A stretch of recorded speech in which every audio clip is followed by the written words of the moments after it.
Hello les devs, j'espère que vous avez la pêche. Je suis heureux de vous retrouver aujourd'hui sur la chaîne de la Minute de Code pour une toute nouvelle vidéo où nous allons réaliser le challenge de la semaine du serveur Discord. Je rappelle pour ceux qui ne connaissent pas très rapidement que nous proposons un challenge front-end de chaque semaine sur le serveur Discord qui est ouvert à tous. Donc si toi aussi tu veux y participer, n'hésite pas à rejoindre le serveur Discord, je te mets le lien en description. Le principe est simple, chaque semaine nous imposons un thème et les concurrents doivent donc réaliser un projet en HTML, CSS et JavaScript selon le thème et selon le temps imparti. Et bien sûr, toute librairie et framework est autorisée, que ce soit Tailwind, Bulma, Materialize, Bootstrap ou encore React, Vue.js, Angular, peu importe, tout est autorisé, sauf bien sûr l'IA. Et le challenge de la semaine est donc le slider interactif. Et pour ça, pour ma part, je vais donc utiliser Next.js, TypeScript, Tailwind CSS et Framer Motion pour les animations. Donc on aura une image de fond, un title, un subtitle, des commandes avec des petites flèches, également des petites dots juste ici. Et lorsque je vais cliquer sur mes flèches, je vais changer donc l'image de fond, le title, le subtitle, et j'aurai également, vous voyez, une petite animation, vous voyez, sur mes petites dots. Hop, vous voyez, la dot currente va donc s'agrandir, va s'allonger comme ça. C'est assez sympa de réaliser ce genre de slider. Donc si tu es prêt mon ami, n'hésite pas à t'abonner, n'hésite pas à activer la petite cloche pour être au courant des dernières sorties de vidéos. Sinon, c'est parti, let's go. Donc on y va, première chose, on va initialiser un projet avec Next.js, donc rendez-vous sur le site nextjs.org où nous allons pouvoir récupérer la commande npx create next app@latest. Donc ça, je le copie et je viens donc sur mon éditeur de code. Pour ma part, je vais utiliser Cursor, mais vous êtes libre d'utiliser l'éditeur de code de votre choix, ça n'a aucune importance. Pour ma part, j'utilise Cursor et donc j'ai ouvert Desktop, donc mon bureau, directement avec mon éditeur de code. On ouvre notre terminal avec terminal, nouveau terminal ou le raccourci CTRL-SHIFT-U accent grave. Et donc dans notre terminal, nous allons pouvoir réaliser notre commande. Il va nous poser quelques petites questions. La première question qu'il va nous poser va être le nom de notre projet. Vous pouvez l'appeler comme vous voulez, ça n'a aucune importance, mais sachez que c'est le nom qu'il va donner au dossier qu'il va créer juste ici. Donc pour ma part, par exemple, je vais l'appeler Slider Motion. Hop, Motion. Nickel. Ensuite, il va nous demander si on veut utiliser TypeScript. TypeScript, c'est du JavaScript typé. On va utiliser TypeScript, c'est assez sympa. On ne va pas utiliser ESLint, même si c'est une extension très sympa qui permet de vérifier les erreurs de syntaxe directement lorsque l'on code. Mais pour ce projet, nous n'allons pas l'utiliser. Et nous allons utiliser Tailwind CSS par contre pour monter notre interface assez rapidement et appliquer du CSS. Pour le source directory, on va dire non, on va plutôt utiliser le app directory et on va dire oui pour le app router, c'est même recommandé. Depuis Next.js 15, nous avons accès au Turbo Pack qui remplace le Webpack qu'utilise Next.js par défaut et on a une amélioration au niveau du build, également au niveau de la mémorisation et d'autres choses. Donc je vous le conseille, mais il est optionnel et sachez que lorsque vous l'activez, ça remplace le Webpack qu'utilise Next.js par défaut. Donc on va mettre oui et on va dire non pour l'import d'alias. Donc ça va installer tout le package et tous les dossiers fichiers nécessaires pour faire fonctionner notre application. On peut retrouver notre dossier ici, vous voyez Slider Motion, et on a bien notre dossier app avec notre page.tsx qui représente notre page principale. Nous avons également le dossier non-module qui est lié au package.json juste ici, qui relie les dependencies et les dev dependencies. Alors la différence qu'il y a entre les deux, c'est que les dev dependencies sont des dépendants seulement pour le développement. Et nous avons également, vous voyez, des fichiers de configuration, par exemple pour Next.js, comme le next .config.ts et pour Tailwind CSS comme le post CSS juste ici et le Tailwind.config.ts juste ici. Donc ça c'est pour une petite présentation des fichiers. Nous ce qu'on va pouvoir faire c'est démarrer directement notre application sur notre navigateur. Et pour ça nous avons une petite commande que nous pouvons retrouver dans le paquet de .json au niveau des scripts. Vous voyez on a un dev juste ici. Donc lorsqu'on va faire un npm run dev, ça va lancer donc cette commande, donc lancer notre application en local grâce au Turbo Pack. Donc ici, ce qu'on va pouvoir faire, c'est slider dans notre dossier parce que je suis toujours dans le desktop, je ne suis pas dans mon dossier Slider Motion. Et là, il va falloir slider directement, enfin, vous voyez, switcher plutôt dans le dossier Slider Motion. Donc pour ça, il y a trois solutions. Soit vous faites un clic droit ici, Open in Integrated Terminal. Soit dans votre terminal, vous faites un CD suivi du nom du dossier. Donc ici, c'est Slider Motion. Donc, par exemple, hop, Slider Motion comme ceci. Et hop, vous voyez là, je suis bien dans le Slider Motion. Soit, hop, on va directement l'ouvrir. Comme ça, on ne se prend pas la tête. On a directement le dossier d'ouvert et on va pouvoir ouvrir directement notre terminal. Donc hop, nickel, on rouvre notre terminal, CTRL-SHIFT-U accent grave et donc on va pouvoir faire la commande npm run dev pour lancer l'application en local. Hop et hop. Très bien, une fois que nous avons réalisé cette commande, nous avons bien le lien en localhost, nous pouvons cliquer dessus et ça ouvre notre application en local. Tout ce qu'on voit ici correspond à la page .tsx et on va pouvoir faire un grand ménage, donc ça je l'efface et je vais effacer tout ce qu'il y a à l'intérieur de ce fichier. Hop, comme ceci, je vais simplement return des React Fragments comme ceci et un H1 Hello, tout simplement. Hop et hop. Et donc ici, je vais simplement avoir mon H1 Hello qui va être affiché. Vous voyez, hop, c'est parfait. Ce qu'on va pouvoir faire donc maintenant, c'est récupérer les fichiers sources. Donc vous avez accès via le GitHub. Et donc ici, j'ai 3 images que je vais utiliser, que j'ai renommées images 1, 2 et 3. Donc ça, c'est une première chose. Seconde chose, nous allons installer les dépendances que nous avons besoin. Donc pour ça, je vais réouvrir mon terminal. Donc ça va me réouvrir un nouvel onglet de terminal. Et je vais aller chercher la commande pour installer Framer Motion qui va nous servir à réaliser des animations au niveau de l'apparition et de la disparition par exemple de nos images ou de notre title. Donc pour ça, on va récupérer la petite commande juste ici et je vais pouvoir donc le copier directement dans mon terminal. Veillez à bien être dans votre dossier Slider Motion, sinon ça ne va pas fonctionner. Une fois que je fais ceci, donc ça va installer cette bibliothèque à l'intérieur de mon projet. Ça, c'est la première chose. Seconde chose, nous allons réaliser également une commande pour installer Lucid React, qui est une bibliothèque d'icônes, qui va nous permettre donc d'utiliser des petites icônes assez sympas dans notre application. Donc pour ça, même histoire, je vais sur le site de Lucid Dev et je vais cliquer sur NPM pour récupérer la commande, vous voyez ici, d'installation pour Node.js. Donc ça, je le copie et je vais également me le copier hop, dans mon terminal juste ici. Je peux vérifier dans mon paquet de .json, je vais bien avoir dans les dependencies Framer Motion qui est installé et Lucid Dev donc qui va suivre avec la version qui est installée sur notre projet. Une fois que ces dépendances-là sont installées, nous sommes parés. Nous pouvons donc créer ici dans App un dossier que nous allons appeler Components pour regrouper nos composants. Et à l'intérieur, je vais créer un fichier que je vais appeler slider.tsx tout simplement. Grâce à une extension, donc si vous n'avez pas cette extension, vous allez aller dans Extension juste ici et vous allez aller chercher l'extension ES7 plus React Redux React Native Snippets qui vous permet de faire des raccourcis clavier, ce qui va vous faire gagner en temps et en productivité. Alors hop, ça, on va pouvoir se le fermer et par exemple, je vais faire un RFC au niveau de mon fichier slider.tsx et hop, vous voyez, ça va directement me sortir le export default function avec le nom du coup de mon fichier. Donc ça, c'est assez pratique et je vais venir donc l'importer dans mon page.tsx. Import slider from .component/slider et je vais pouvoir donc afficher mon slider juste ici. Donc si je retourne dans mon application, je vais avoir slider qui est le contenu de ma page slider. Donc ça, c'est parfait. Ça, c'était pour notre composant. Et vous allez pouvoir également récupérer dans les fichiers sources un bout de code hop, que je vais me coller juste ici. Donc hop, c'est pour éviter de vous le faire copier à la main. Nous avons ici donc une variable image qui est un tableau d'objets et pour chaque objet, nous avons donc un URL qui correspond à une image de notre dossier public, image 1, 2, 3, etc. avec une description, un title, un subtitle. Et on va se servir donc de ce tableau d'objets pour itérer à l'intérieur et pour pouvoir donc return des éléments au niveau de notre slider.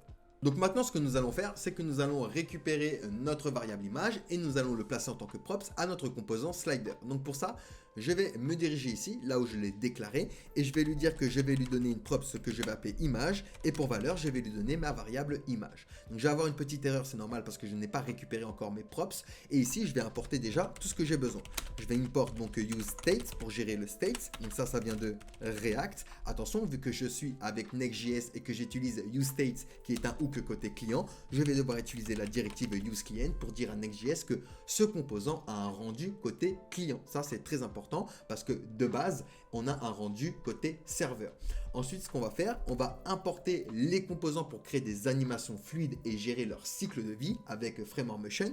Et pour ça, donc, je vais importer Motion et Animate. Alors, Animate, présence pour gérer donc le state. Et donc ça vient de from Framer Motion. Ensuite, on va réaliser également une commande pour importer des petites icônes. Pour ça, il nous faut 2 flèches. Je vais aller dans Icons au niveau de Lucid Dev et je vais récupérer donc une flèche de gauche et une flèche droite. Donc pour ça, je vais taper Arrow au niveau de ma barre de recherche et je vais récupérer par exemple celle-ci. Donc ça, on va see in action, react, et on va récupérer l'importation. OK. Et on va également récupérer celle de droite. Alors celle-ci. Donc pareil, see in action, et on récupère, hop, notre chevron white. Alors on peut le mettre sur la même ligne, ça évite d'avoir une ligne supplémentaire pour rien. Ensuite, vu qu'on est avec TypeScript, on va pouvoir créer une interface que je vais appeler slider props pour typer nos props. Et donc ici, on va définir les types de props de notre composant slider pour une meilleure sécurité et lisibilité du code. Donc je vais lui dire qu'il va y avoir un objet qui va s'appeler image. Dans cette image, on aura la propriété URL qui sera de type string, donc une chaîne de caractères. Je vais pouvoir également lui dire qu'on aura un texte alternatif qui sera également de type string. On aura un title qui sera également de type string et un subtitle qui sera également de type string. Donc ça va nous servir à typer du coup nos props. Donc maintenant, je vais récupérer ma props au niveau de ma fonction slider. Hop, je me mets juste ici et je vais lui dire que je récupère donc l'objet image et je vais lui préciser qu'il doit respecter l'interface que j'ai créée, slider props que j'ai créé donc juste en haut ici. Donc on va lui dire également que cet objet va être enfant d'un tableau. Comme ça, hop, je n'ai plus d'erreur au niveau de ma page.tsx et j'ai bien récupéré mes props. Ça, c'est une première chose. Seconde chose, nous allons déclarer des états pour suivre l'index de l'image actuelle et également pour suivre la direction de la transition. Donc pour créer un état avec useState, on va faire une variable, on donne le nom que l'on veut. Pour ma part, je vais l'appeler currentIndex qui va représenter donc l'état pour suivre l'index de mon image. Et on aura donc la fonction qui va nous permettre de changer ce state. Et pour ça, on va utiliser le mot-clé set suivi du nom qu'on a donné. Donc ici, currentIndex. Et donc je vais lui dire que c'est égal à useState et on peut faire démarrer ici avec tout type de valeur. Nous on le fait démarrer avec une valeur number, donc un 0. Et on va faire la même chose pour la direction. Donc je vais inventer une variable et on va dire direction et set direction. Donc c'est égal à useState et même histoire, on va le faire démarrer à 0. On va dire que 1 sera next et moins 1 sera back. Donc pour aller en arrière. Ensuite, ce qu'on va faire, on va pouvoir déclarer une variable pour les variantes d'animation de Framework Motion. Donc pour ça, je vais faire une variable que je vais appeler slide variante. Et donc, ce sera un objet qui aura la propriété enter, qui sera une fonction qui aura direction en paramètre de type number. Hop. Et à l'intérieur, donc, on va définir l'entrée de l'image. Donc, l'image peut entrer par la droite ou la gauche en fonction de la direction. Donc, pour ça, je vais dire que x sera égal à direction est-il supérieur à 0. Alors, oups, tac, pardon, à 0. Si c'est le cas, alors dans ce cas-là, 1000. Sinon, moins 1000. On va en arrière. Hop, et hop. Et on va faire démarrer l'image avec une opacité à 0. Donc ici, je mets un opacity 0. Ensuite, on va pouvoir centrer nos images. On va faire un center. Et donc, on va déclarer ici les variantes pour l'état visible. On va lui dire déjà, par rapport au z-index, on va faire un z-index 1 pour assurer que l'image active est toujours en premier plan. On va également lui dire x0. On veut que l'image soit centrée au niveau de x. Alors, oups, pardon, pas s, mais x.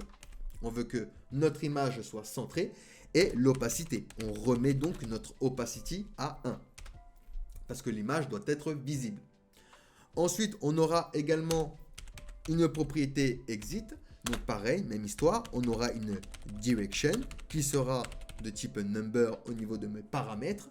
Et je vais lui dire donc que cette fonction aura ici un z-index à 0 pour que l'image qui sort est derrière l'image active. Donc ça, c'est important. Et on va également gérer la direction avec un x direction. Est-il supérieur à 0? Si c'est le cas, 1000, sinon moins 1000. Et on remet également l'opacité à 0. Ça, c'est également important. Donc ça, c'est pour nos animations. Maintenant, nous allons créer nos deux fonctions pour aller à l'image suivante et aller à l'image précédente, suivant du coup la flèche que l'on va cliquer. Donc, on y va. Pour ça, je vais me créer à la suite une variable que je vais appeler handle next. Ça va être égal à une fonction fléchée. Et cette fonction fléchée donc, va utiliser cette direction pour changer mon state et le placer à 1. On a dit 1, c'est suivant. et on a dit que set current index, donc on va changer également le state de l'index.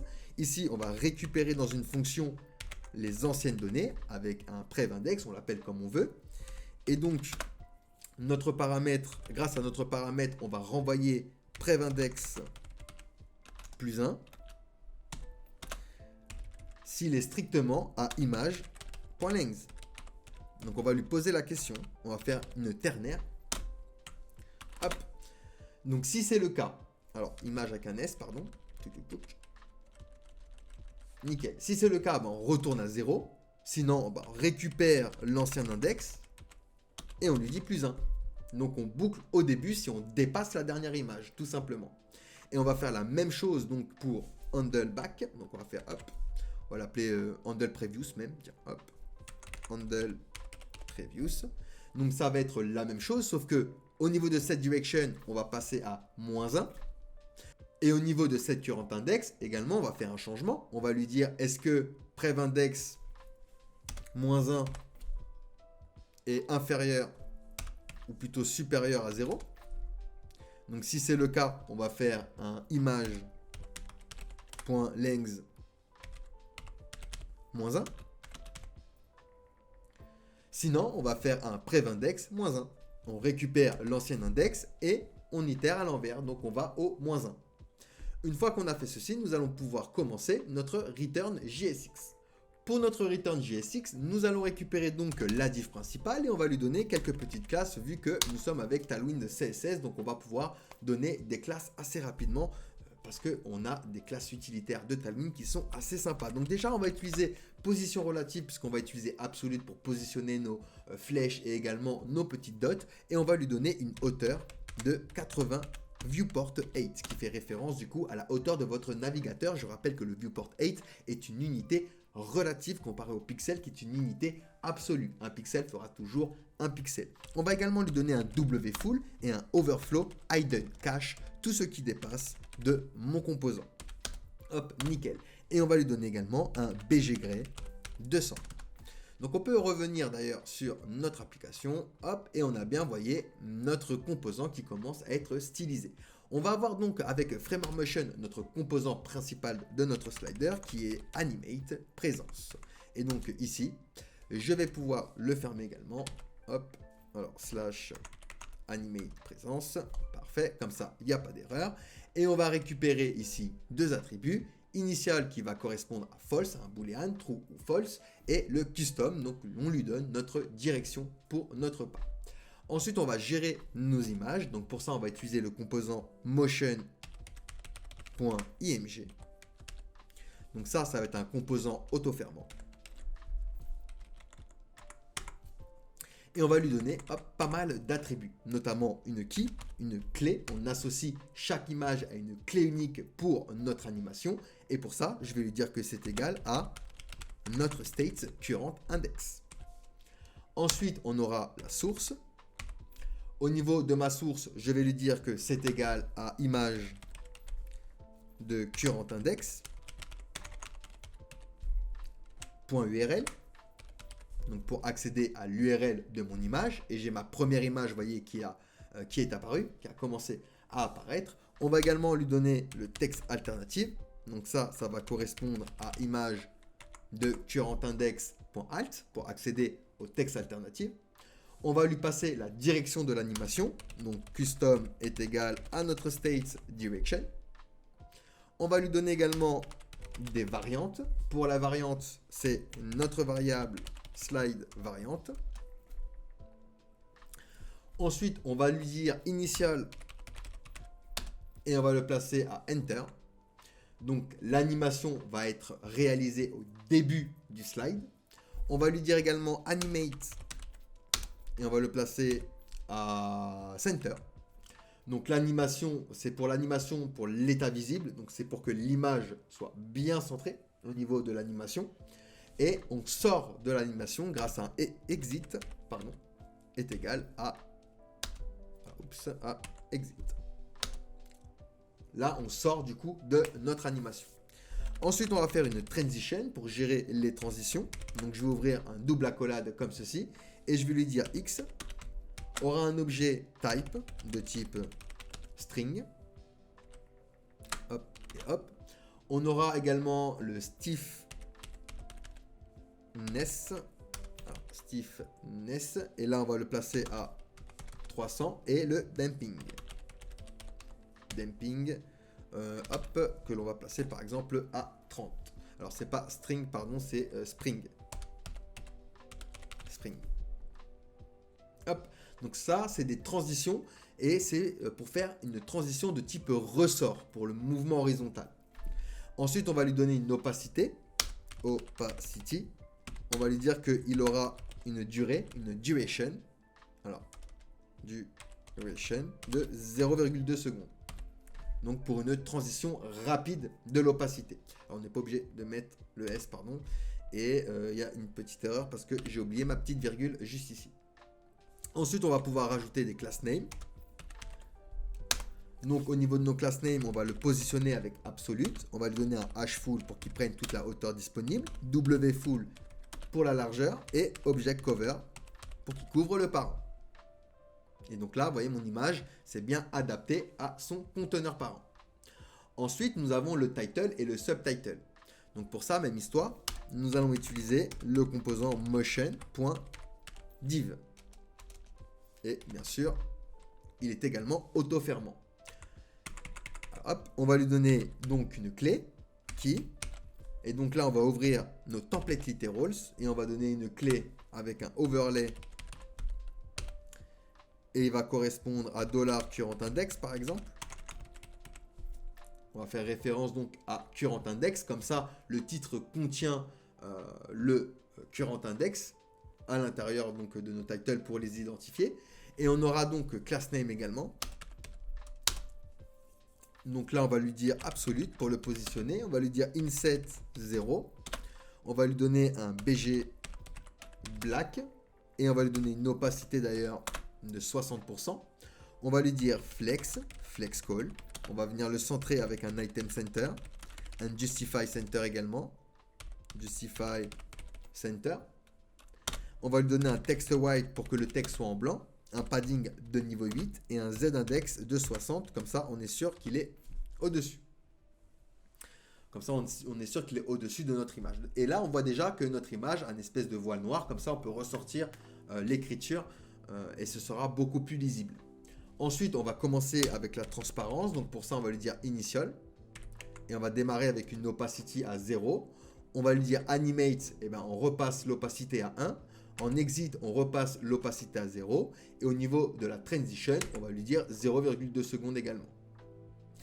Sauf que là, eh ben, ce qu'on va faire, vu qu'on a notre title et notre subtitle, eh ben, on va pas l'auto-fermer, on va le fermer comme ceci.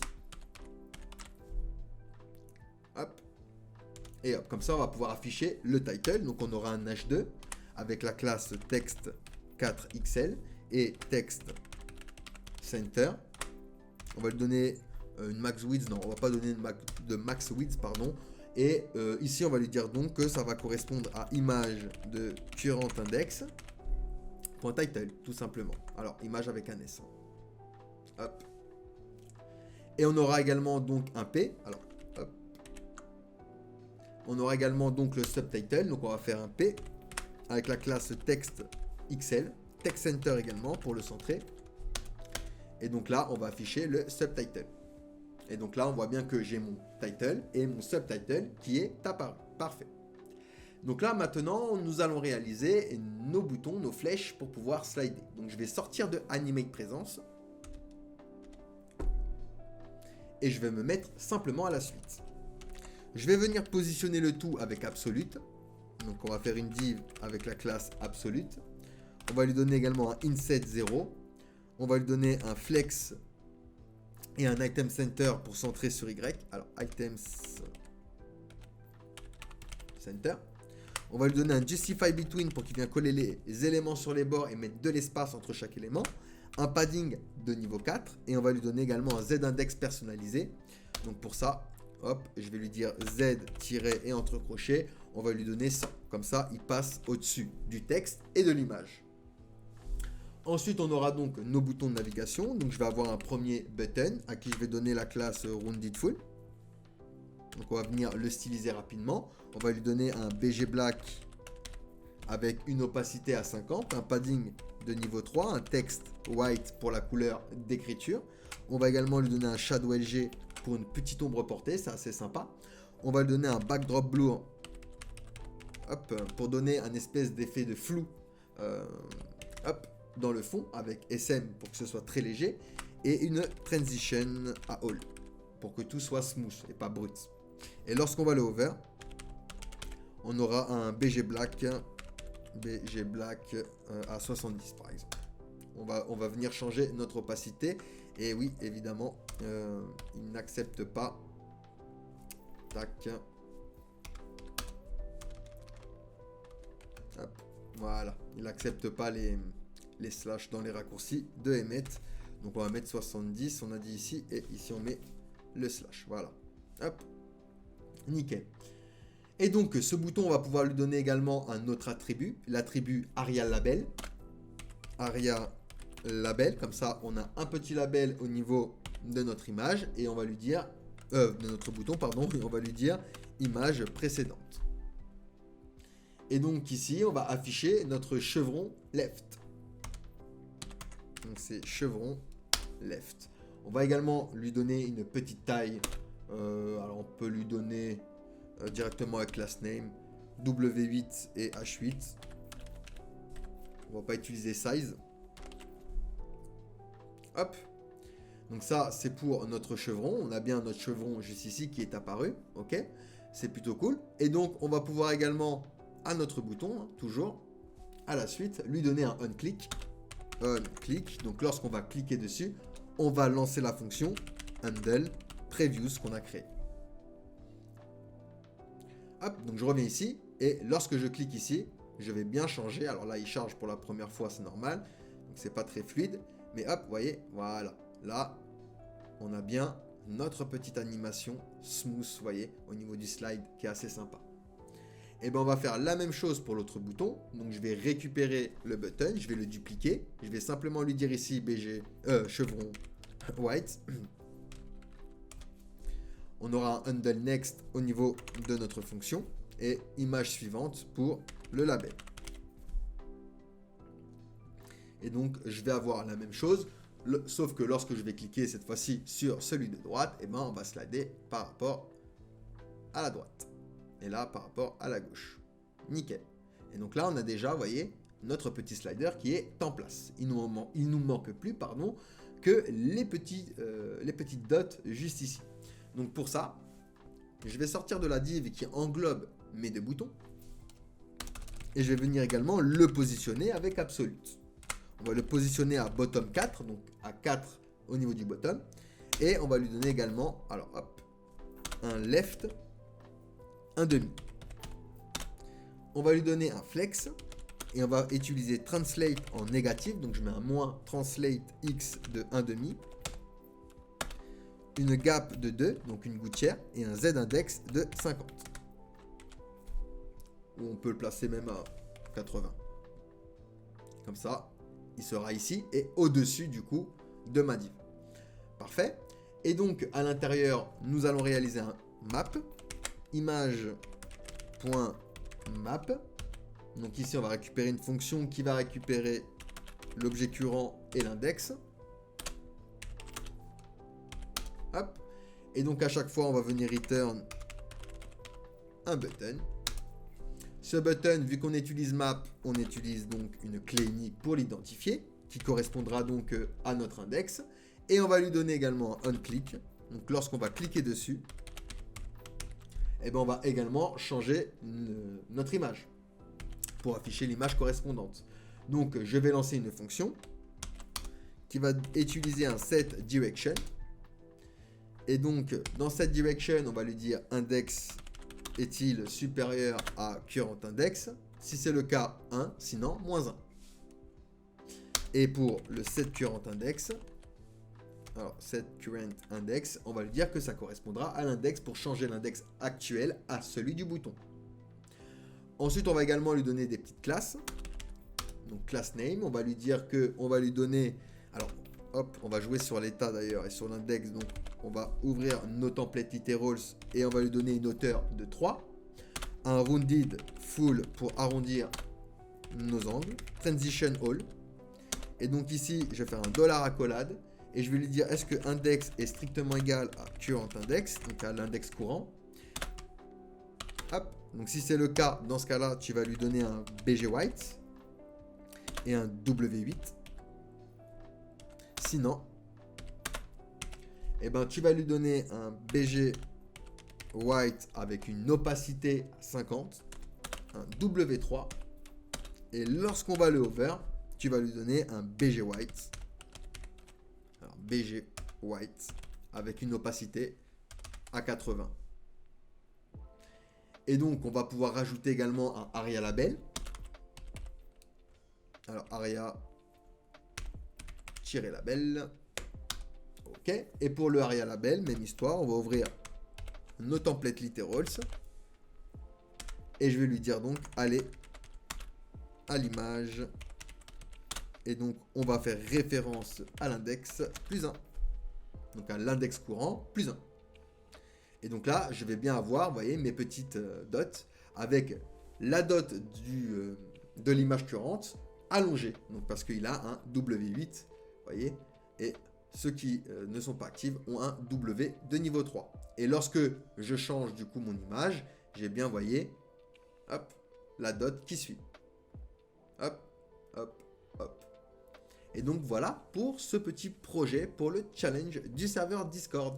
J'espère que le contenu vous a plu. N'hésitez pas si c'est le cas à me le dire en commentaire, ça coûte rien et ça fait plaisir. C'était tout pour moi. N'oubliez pas que nous sommes en live tous les vendredis à 21h30. Donc n'hésitez pas à nous rejoindre sur YouTube, Twitch et TikTok. Et je vous dis à la prochaine. Ciao ciao et surtout prenez soin de vous.